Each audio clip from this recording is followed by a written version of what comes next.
પર દુષ્કર્મ મામલે પોલીસે ખેતરો ફંફોડી હવસખોર આરોપીને ઝડપી પાડ્યો છે।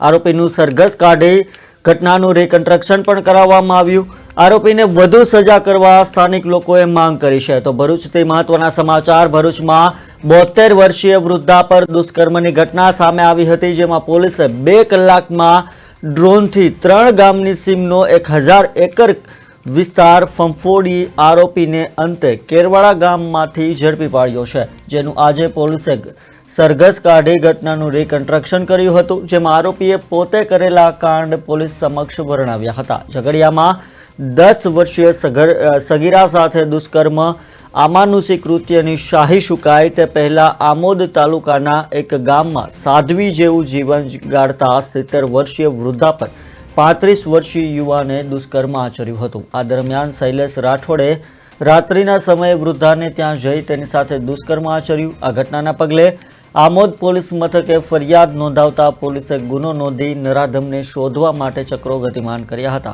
ત્યારે આમોદ પીઆઈ આરબી કરમટિયા સહિત એલસીબી પીઆઈ તેમજ પી વાળા સહિત તેમની ટીમોએ આરોપીના સગડ મેળવવા અલગ અલગ વ્યૂહરચના હાથ ધરી હતી।